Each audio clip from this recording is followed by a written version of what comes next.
Sweet. Everybody? Darren, so Sean Pollard was just telling us that you're kind of a spiritual mentor for him and a lot of the players on this team. Yes, sir. What does it mean to you to kind of service that role? It's big. I think that was kind of my vision for coming here. Just I grew up. My journey was kind of different because I had my injuries in high school. I didn't really get to go everywhere I wanted to go, but Coach Sweeney gave me a spot, and that was one of the things that I was excited about coming here because not every. I'm sure you guys from like the who see football, but not every program is like this. It's like their environment is really set up for you to become the best man you can be. And just from my personal experience, you can't become the best man you can be without like growing your spiritual foundation. So it's been cool just to be a part of the team. Like Coach Sweeney's very not overwhelming, but very outright about his faith. I feel like that's how a man should be. And so I really think God's doing something really special on our team over the past couple years, like with the coaches.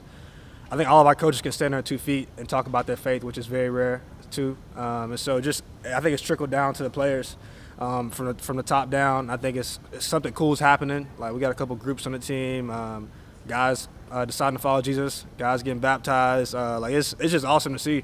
It really is. I think it's super encouraging. Because for me, it was just I want to impact my world, this is my world right now, football and school. And so it's been really cool just for guys like that. Because me and Sean came in together, two young freshmen trying to figure it out. And our football journeys have been different, but I think everybody is figuring out this whole life thing. And so it's been cool. Man, I didn't know he said that, so that's encouraging for me to hear that.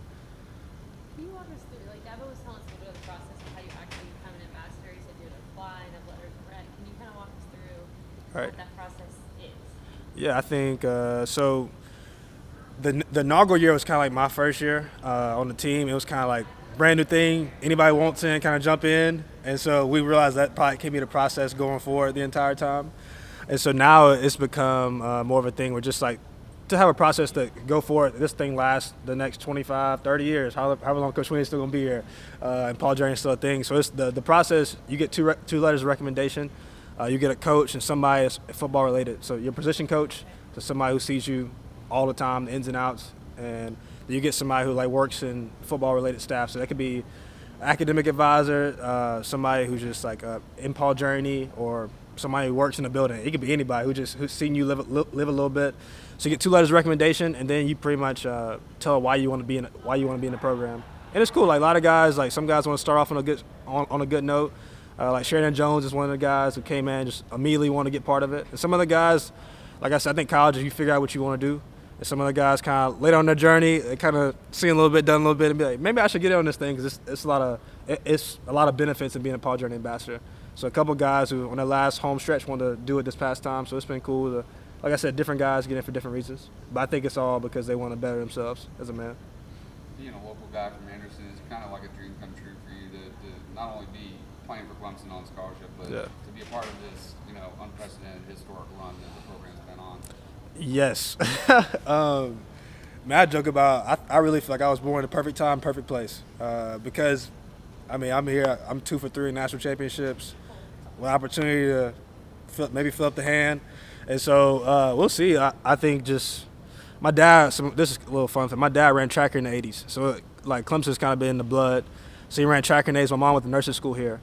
And so growing up, I actually went through, I wanted to get really far away from home. But just my journey, I was getting recruited, but end of my sophomore year, basketball season, I was a hooper, 6 feet too short, but so football looked way more promising. But I tore my left ACL in a basketball game, and was kind of still getting interest in offers, but then it was kind of like, minor setback, major comeback. But then 8 months later, the week before my junior season, I tore everything in my right knee. So in the span of 8 months, I was like legit gimpy. I didn't know if I was gonna be able to play football again. So the doctors told me. And so for me, it was like me and Coach Venables. He recruited my area. He recruited Ben Boulware, who was my fullback my freshman year, which was like the best fullback ever. So kind of like a big brother. He kept advocating for me and just said, if you got a spot for Rench, let this dude come on the team. I was just like, fingers crossed. I didn't really know what was going to happen. I played my senior season. I told my dad, I was going to play. If I get hurt again, we'll hang it up. We'll do something else. We'll do something else in life. But if it works out, we'll see. So for me, played my senior season. Didn't talk to Coach Sweeney or Coach Venables. Was just if it's meant to be, we'll see if God has it in store. And so Coach Venables didn't even call me until after I graduated from high school. So put this in perspective. I was graduated, it was in May. He called me the week after I graduated high school and was like, hey, man, you good? I was like, I'm great. He called me, told me he had a spot for me. And so it really has been a dream come true because I watched from afar. Like I always wanted to. I came to camp early on in high school when they were kind of recruiting me, and this was always a dream. And I thought I was good enough to play, but at the same time, like just injuries and stuff just didn't work out. But then it's just redemption to be able to be on the team now, earn a scholarship, like you said, because it really is like I think it's the best school, just coaching staff and just the environment, like I said, but also just for me. I'm local. Like I get to see my teachers in the stands, my parents come to every game, my family. So it really is a dream come true. Was being a leader and a role model come naturally to you? That's a funny question. I actually just kind of had one of these debates. I don't think you hear like the term natural leader. I don't think that's a real thing. I think if anybody who does anything that looks natural, I think they've either been groomed in a certain way, or somebody's taught them something. So I think I've been blessed with like a lot of in this building. A lot of mentors, whether Coach Elliott, Coach Sweeney, Jeff Davis, Reggie Pleasant, people who just have shaped my mind, but also back home just through church, through my whole high school football coaches. I feel like I've always been like a sponge. So I think I've just tried to take it all and apply it. I think that's the biggest thing. When you get wisdom, you should apply it. And I feel like I've tried to do my best job to apply it, and I think it's blessed me. And I pray I'm a blessing to others. And I think that's kind of what I want to say about my college journey with my teammates. Like I said, the whole Sean thing was just like that was encouraging because that's like at the end of the day, obviously everybody wants to ball, like and that's cool. But then, like I look back at high school, I can't remember any of my stats.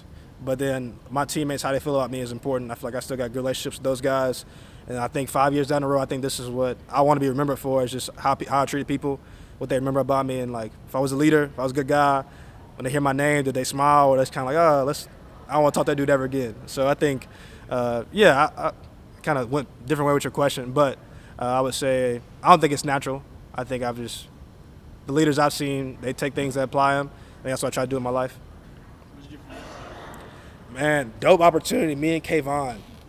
So, like, the internships are kind of funny because it's like you think you maybe have a chaperone or something. Like, we got a plane ticket, 2 dudes, we got a little stipend check, and we're in New York, like, just hanging out like the first night. It's like we get there like on a Saturday and we don't have to work till Monday, and so we're just in New York, like nice hotel room, and we're just like let's go explore the city.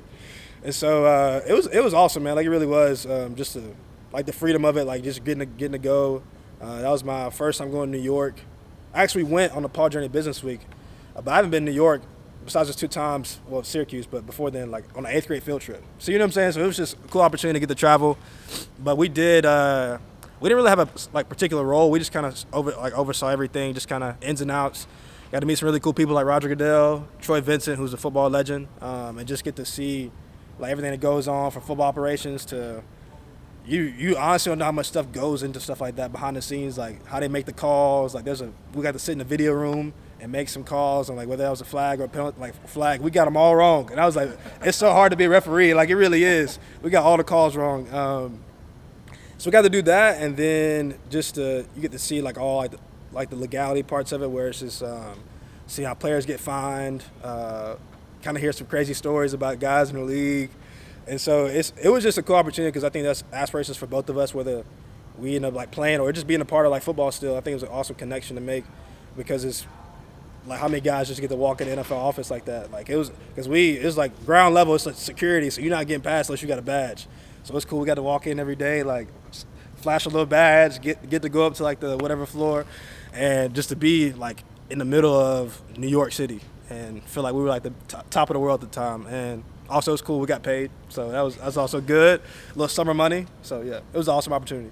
What was that moment like for you when you're put on scholarship? Did Coach Sweeney make a big announcement like he did with Renfro and the whole team? Yeah, and so that whole journey is just because me and Renfro was a big inspiration for me, but also like big friend, big brother, because he kind of showed me the blueprint. Because sometimes you want it to happen way sooner than it's supposed to, but there's a lot that goes into it. Like other guys are working for the same thing I'm working for. Other guys have been here putting in the work. But I knew like I've always tried to add value to the team. I think that's been evident since I got here, whether that's me on the field or actually just like influencing, trying to Paw Journey, whatever, just trying to like add value to the team. And so like I was like, man, I thought it was gonna be that redshirt freshman year. Like I was just like, oh, fingers crossed. Renfro was like, man, I think this might be a year. I remember being so bummed out initially. Like, I was like, oh, man, he didn't put me on. But then just keep in perspective because it's like I said, it's still a blessing for me to be here. So just honestly continue to work hard, continue to do the things that got me here, like work hard, be my details. Whenever I do get opportunity in the field or in practice or with Jimmy Green Beans, with Coach V on scout team, make the most of it. And so it was like just, it was cool because some of the dream, like this would get you like the glamorous parts of like running down the hill, like playing, scoring a touchdown. But there's a lot of parts of the dream that you probably, God won't show you because if he showed them to you, you probably would never come. And so for me, just going through scout team, Coach V made me tough. And there were times like, man, this is not the Clemson dream where I'm like on the scout team getting beat up by big guys.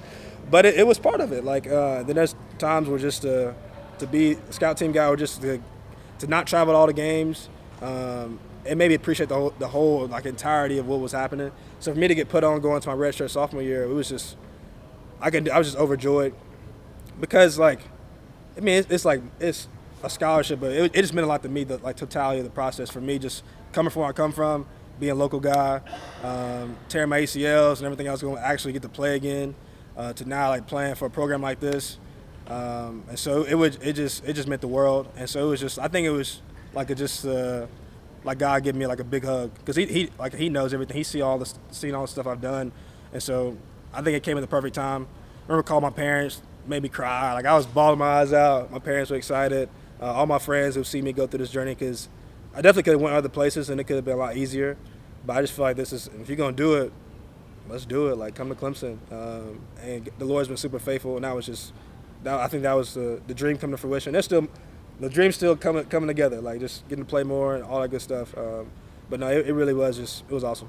Do you have any other favorite memories as a Paw Journey ambassador? Yeah, I got a lot, man. Trying to think, just New York trip was awesome. My favorite was probably like the first internship.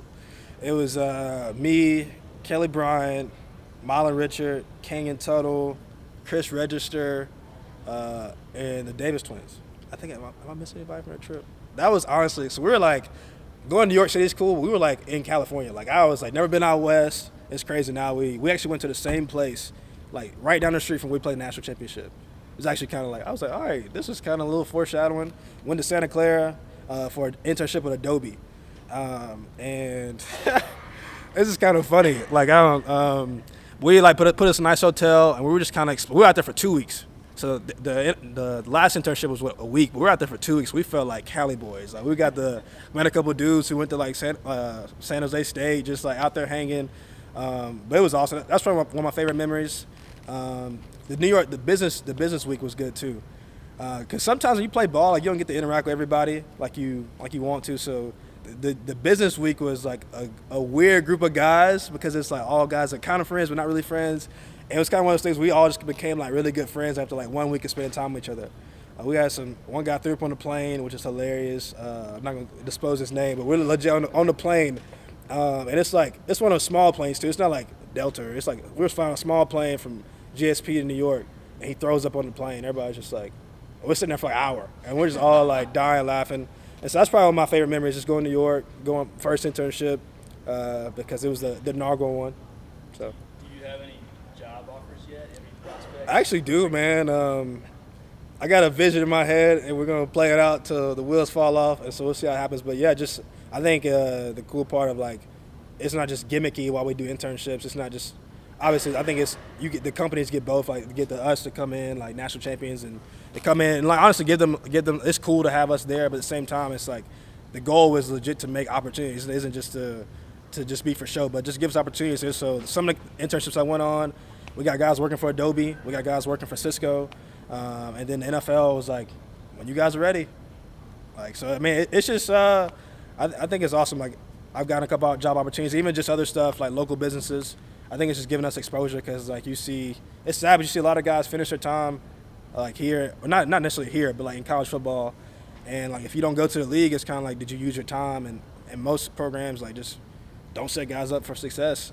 It's just kind of sad, because it's like you on this high, like this is a peak of life. Like I mean, I'm eating chef's food every day. Like it's kind of like I kind of get like Monday, like it kind of becomes normal to me. But then I think back, it's like this is not normal. And to leave a place like this, it's awesome to get an opportunity and not just to have to go back home and figure it out. So. You still keep in touch with Boulware regularly? Have you seen Yeah. the beard? Yeah. Man, that's my dude. We've been friends since like my freshman year. Like we actually were in a small group together. One of my main mentors, like a guy from church, a guy named Riley Cummins, who's loved both of us a lot.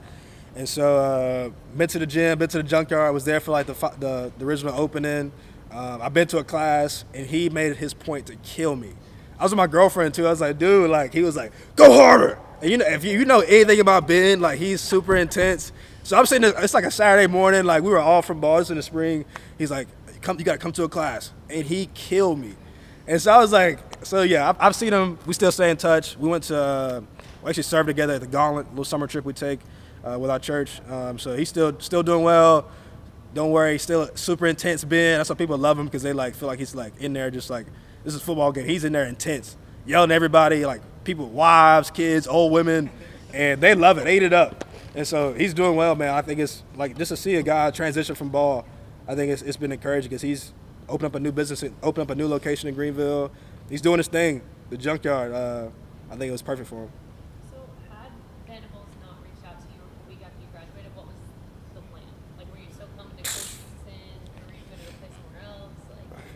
Like, This is but this is where my mind was. I told my dad and my mom, I was like, I didn't want to. I had some offers to go play other places, but I was just like, it's either Clemson or I was going to just figure this life thing out. I was actually going to go into like seminary, like kind of crazy. Like I had it lined up, going to like a Bible school, figure it out, because I think that's like a passion of mine. I love seeing people figure out their faith. So I was like, I wanted to do it with football, but I was like, I guess we're going to start this whole thing. So I remember just honestly, like in my mind, I was like, I already got into Clemson, but I was like, I don't want to go to Clemson. Honestly, just be a student. I was like, I'm gonna go to Clemson. I want to play ball. I remember telling my mom, I was like, I'm not going to college. I'm gonna just go do this thing. And it was kind of like open arms, open handed. But deep down, I knew, I was like, this is not how it's supposed to go. Like I was in my head, I'm like, this is not how it's supposed to work. And so during that time, I feel like sometimes before you get what you want, like God kind of tests your heart. And so I think for me, it was just. Like, was I going to be obedient even if I didn't get what I wanted? And it was just cool. During that time, I was very open-handed, very frustrated. But at the time, when he called me, it was like perfect timing, which it always is. And it was like, all right, this going to work out. And so I think along the way, like you get like a couple of those affirmations where it's just like I'm not just this crazy guy thinking this. It's like this is a dream God gave me. And along the way, whether it's been scholarship, it's been winning Scout Team Player of the Week. You get these little moments where it's like, you know what, I'm right where I need to be. So. You know, on Boulware, were you surprised that he gave up football as quickly as he did? Just covered him here. It seemed like Canadian League, Arena League, whatever league, six-man football. Yeah. He's going to play until they tell him we don't have enough spot for you anymore. Instead, he had that one tryout or the training camp with the Panthers. Exactly. He didn't make it. That was it for him.